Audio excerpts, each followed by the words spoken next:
دعا نصیب والوں کو ملتی ہے، اس لیے جب آپ کو کوئی دعا دے تو اس کی دعاؤں پر صاف دل سے آمین کہیں۔ حضرت علی رضی اللہ تعالیٰ عنہ نے فرمایا، جس نے تجھے تیرے عیب بتائے اگر تجھ میں عقل ہو تو بے شک اس نے تجھ پر احسان کی انتہا کر دی۔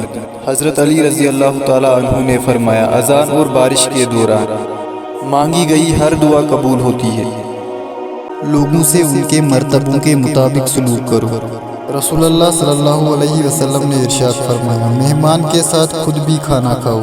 رسول اللہ صلی اللہ علیہ وسلم نے ارشاد فرمایا، اپنی تعریف پسند کرنا آدمی کو اندھا بہرا کر دیتا ہے۔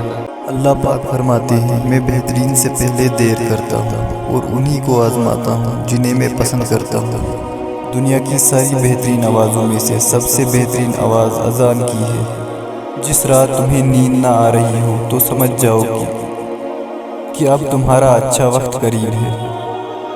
جس گھر میں چونٹیاں بہت زیادہ نکلنے لگ جائیں تو سمجھ جاؤ یہ اس بات کی علامات ہے کہ اس گھر میں رزق زیادہ آئے گا۔ لوگوں کو معاف کر دو، تم بھی تو اللہ سے اسی کی توقع رکھتے ہو نا۔ زندوں کا دل دکھا کر لوگ میتوں سے معافی مانگتے ہیں۔ عورت 3 وقت اللہ کے بہت قریب ہوتی ہے۔ عورت نماز کے دوران، دعا کے دوران اور تہجد کے دوران اللہ کے بہت قریب ہوتی ہے۔ رسول اللہ صلی اللہ علیہ وسلم نے ارشاد فرمایا، نیک شخص بری موت نہیں مرتا۔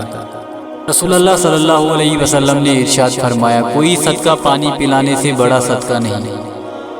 رسول اللہ صلی اللہ علیہ وسلم نے ارشاد فرمایا، مسلمان کی ناحق بے ادبی کرنا سود کھانے سے بڑا گناہ ہے۔